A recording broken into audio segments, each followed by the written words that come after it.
Hi guys, welcome back to the second part of The Nightingale and the Rose, a beautiful story written by Ocser Wilde. 8th Standard English textbookലെ Ocser Wilde എഴുതിയ The Nightingale and the Rose എന്ന മനോഹരമായിട്ടുള്ള സ്റ്റോറിയുടെ part 2 video ആണ് നമ്മൾ ഇന്ന് ചെയ്യുന്നത്. First video കാണാത്തവർ ആ video കണ്ട ശേഷം ഈ വീഡിയോ കാണുക. ഫസ്റ്റ് വീഡിയോയുടെ ലിങ്ക് ഡിസ്ക്രിപ്ഷനിൽ കൊടുത്തിട്ടുണ്ട്. So in the last video we had seen that the story begins by the dialogue of a boy. ഈ കഥയുടെ തുടക്കത്തിൽ നമ്മൾ കാണുന്നത് ഒരു ആൺകുട്ടി പറയുകയാണ്, അവൻ്റെ പ്രണയിനി അവനോട് ആവശ്യപ്പെട്ടിട്ടുണ്ട് ഒരു ചുവന്ന റോസാപ്പൂവ് കൊണ്ട് ചെല്ലുകയാണെങ്കിൽ അടുത്ത ദിവസം നടക്കുന്ന പാർട്ടിയിൽ അവൾ പുലരുവോളം അവൻ്റെ കൂടെ നൃത്തം ചെയ്യാമെന്ന്. പക്ഷെ നിർഭാഗ്യവശാൽ അവൻ്റെ പൂന്തോട്ടത്തിൽ ഒറ്റ ചുവന്ന റോസാപ്പൂക്കൾ പോലും ഉണ്ടായിരിക്കില്ല. അവൻ ഒരുപാട് വിഷമിച്ച് ഒരുപാട് സങ്കടപ്പെട്ട് തേങ്ങിക്കരയുന്നു. അവൻ്റെ കരച്ചിൽ ഒരു രാപ്പാടി കേൾക്കാനിടയാവുന്നു. അങ്ങനെ ആ രാപ്പാടി തിരിച്ചറിയുകയാണ്, ഞാൻ എന്തിനെക്കുറിച്ചാണോ രാത്രികൾ മുഴുവൻ പാടിക്കൊണ്ടിരുന്നത്, ഞാൻ പാടിയ പാട്ടുകൾ അത്രയും പ്രണയത്തെക്കുറിച്ചായിരുന്നു. അങ്ങനെ അവസാനം ഇവിടെ ഇതാ ഒരു യഥാർത്ഥ കാമുകനെ ഞാൻ കണ്ടെത്തിയിരിക്കുന്നു. അവൻ്റെ വിഷമവും അവൻ്റെ സങ്കടവുമെല്ലാം ആ രാപ്പാടി സ്വയം ഏറ്റെടുക്കുന്നു. അവൾ ആഗ്രഹിക്കുന്നു ആ കുട്ടിയുടെ വിഷമം മാറ്റാൻ വേണ്ടി എങ്ങനെയെങ്കിലും ഒരു ചുവന്ന റോസാപ്പൂവ് എവിടെ നിന്നെങ്കിലും സംഘടിപ്പിക്കണമെന്ന്. So now let's go to the second part of the video.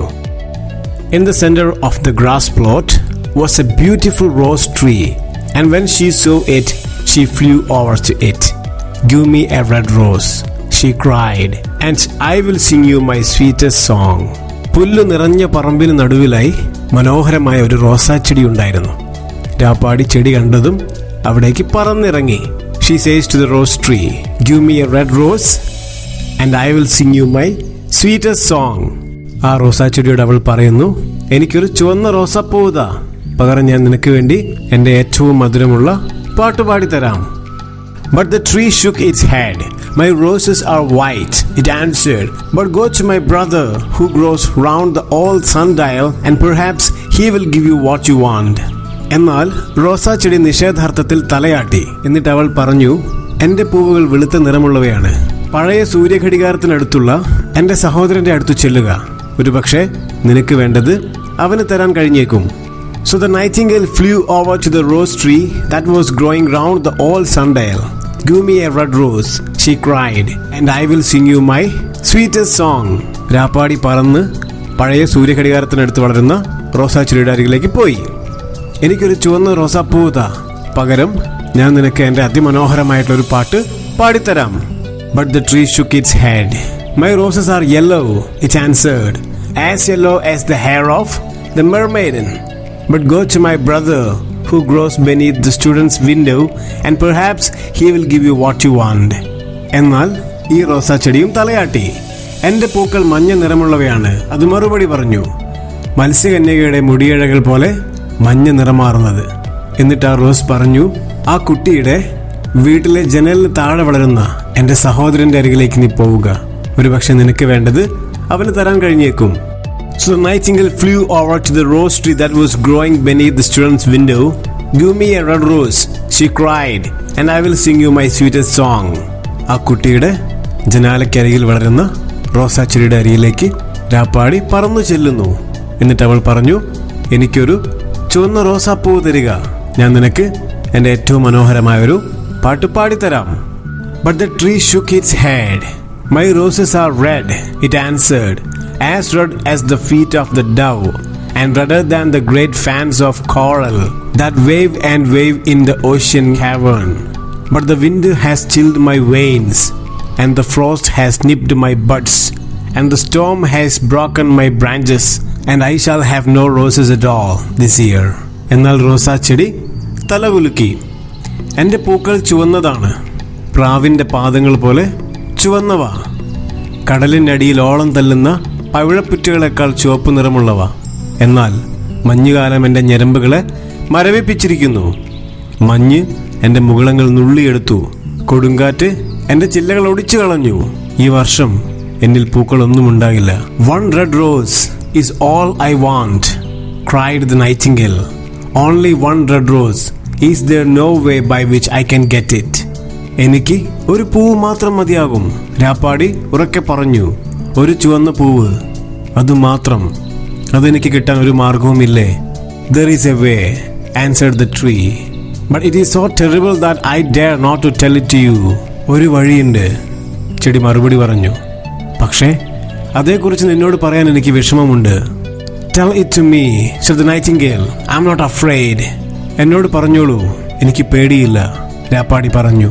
If you want a red rose, said the tree, you must build it out of music by moonlight and stain it with your own heart's blood. You must sing it to me with your breast against a thorn. All night long you must sing to me, and the thorn must pierce your heart, and lifeblood must flow into your veins and become mine. നിനക്ക് ഒരു ചുവന്ന റോസാപ്പൂ വേണമെന്നുണ്ടെങ്കിൽ നിലാവുള്ളപ്പോൾ നീ ഇത് സ്വയം ഉണ്ടാക്കിയെടുക്കണം. നിന്റെ ഹൃദയ രക്തം കൊണ്ട് പൂവിനെ ചുവപ്പ് നിറമുള്ളതാക്കണം. നിന്റെ നെഞ്ച് മുള്ളിനോട് ചേർത്ത് പാടണം. രാത്രി മുഴുവൻ എനിക്ക് വേണ്ടി പാടിക്കൊണ്ടേയിരിക്കണം. മുള്ളു നിന്റെ ഹൃദയത്തിലേക്ക് തുളഞ്ഞിറങ്ങും. നിന്റെ ജീവരക്തം എൻ്റെ സിരകളിലേക്ക് ഒഴുകിയിറങ്ങും. അങ്ങനെ അത് എൻ്റേതാകും. Death is a great price to pay for a red rose, cried the nightingale, and life is very dear to all. It is pleasant to sit in the green wood and to watch the sun in his chariot of gold and the moon in her chariot of pearl. Sweet is the scent of the hawthorn, and sweet are the bluebells that hide in the valley, and the heather that blows on the hills. Yet love is better than life, and what is the heart of a bird compared to the heart of a man?